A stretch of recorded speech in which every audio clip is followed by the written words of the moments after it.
Welcome back. We are now in part 2 of the readout of the official affidavit documents in the case of Jaqueline Torres-Garcia, known as Mimi. Please watch part 1 and start there if you would like to follow this series. Getting back into it, we're going to resume with where we were when it comes to the medical examiner. Dr. Pasquale Stiles identified the remains as an adolescent female who was folded at the waist with the legs curled up against the torso and knees facing the skull, so the fetal position. The skin appeared to be glued to the bones, and the body had lost fluids which filled the bottom of the tote. The body weighed approximately 26 to 27 pounds. A pair of female underwear were still on the body, and her hair was short, dark hair, and curly. There was no fly or maggot infestation, but there was a strong odor of ammonia emanating from the remains. Additionally, a white powdery substance was observed and may have been poured on post-mortem. This was believed to be causing the ammonia smell and was believed to be used in an effort to preserve the body and or mask the decaying smell. Dr. Pasquale Stiles noted that the condition of the corpse was due to severe malnourishment, not decomposition. She found no signs of trauma or injuries to the body that would have contributed to her death. She also saw no signs of internal bleeding.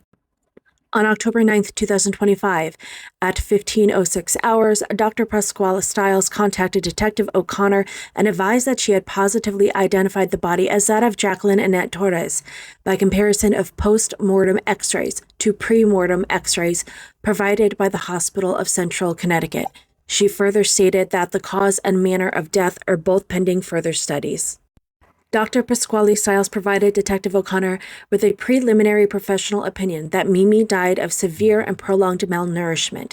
She stated that due to the ammonia and lack of subcutaneous fat on the body, it is difficult to determine how long she had been deceased, but stated that it could be a year.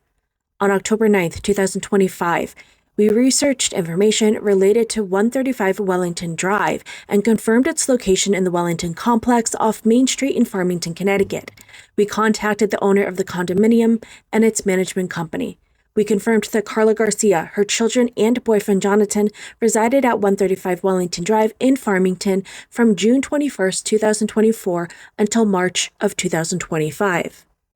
On October 9, 2025, Detective Hopkins attended a forensic interview with one of the minor children at the Klingberg Family Center in Hartford, Connecticut. NG is going to be the initials of this minor.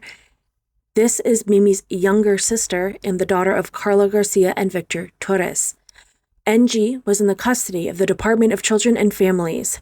During the interview, NG made no disclosures regarding any incidents of abuse in the house, and she did not acknowledge the existence of her older sister, Mimi, only her younger half-siblings. On October 9, 2025, Lieutenant Keppen, Detective Martin, and I returned to the New Britain Police Department, where second interviews were being conducted with Carla Garcia and her sister, Jaqueline Garcia. At the New Britain Police Department, we remotely observed the second interview of Carla Garcia and a portion of the interview with Jaqueline Garcia. Both interviews observed were conducted by Detective Carl Mordozowski of the New Britain Police Department.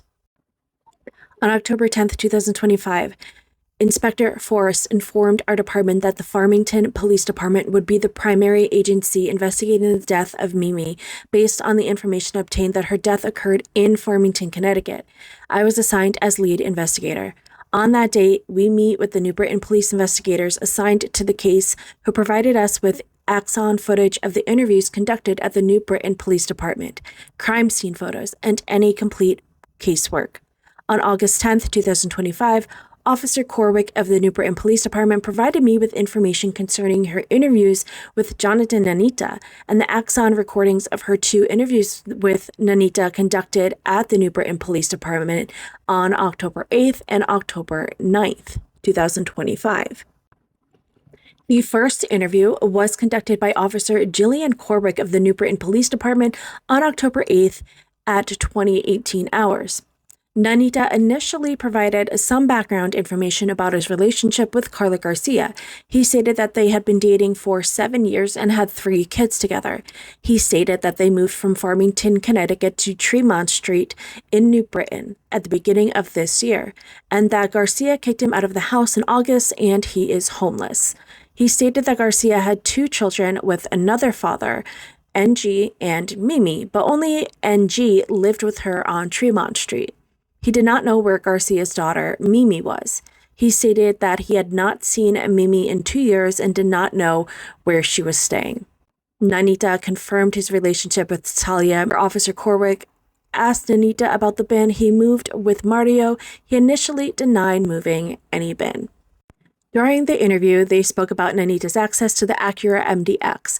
Nanita stated that the MDX was Garcia's vehicle that she would let him use. He stated that Garcia had the key to the vehicle and he did not. Later in the interview, Nanita discussed the bin. He stated that Garcia told him to move the bin and that he moved it. That's all he did. He stated that about 2 weeks ago, Garcia contacted him and asked him to move a bin. Officer Corrick asked Nanita again who was in the bin, and he shrugged and said, "I haven't seen Mimi." Officer Corwick asked if he knew it was Mimi, and he nodded yes. Officer Corwick asked Nanita where he got the bin. He stated that it was in the back of Tremont Street next to the garbage. Nanita stated that he did not look inside the bin.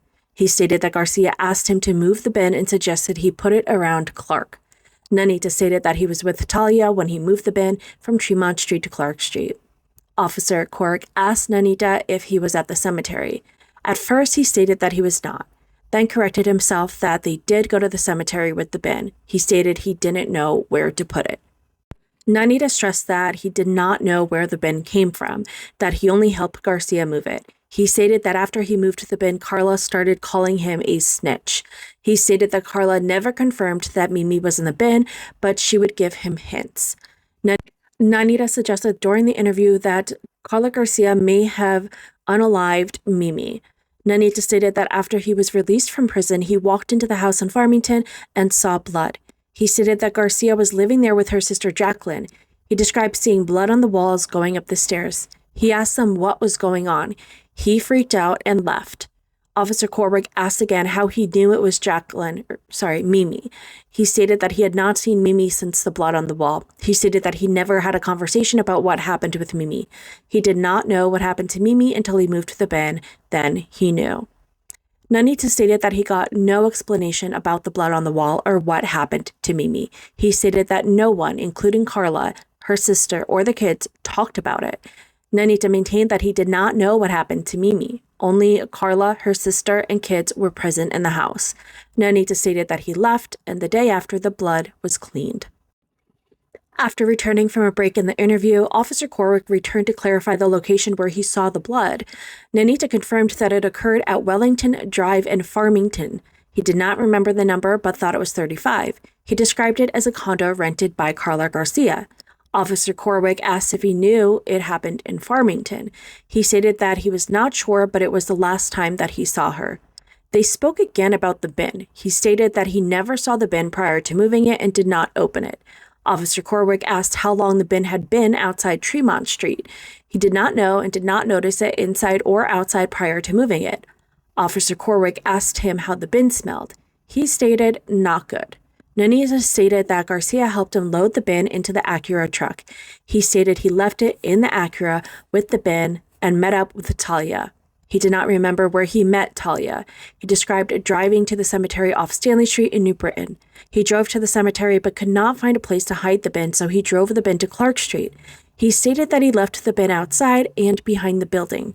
Nanita could not remember the exact date or time, but estimated that it was around sunset. This is going to be the end of part 2. I will see you over in part 3. If you haven't, please make sure that you are following me, liking, and sharing, as that greatly helps support my channel.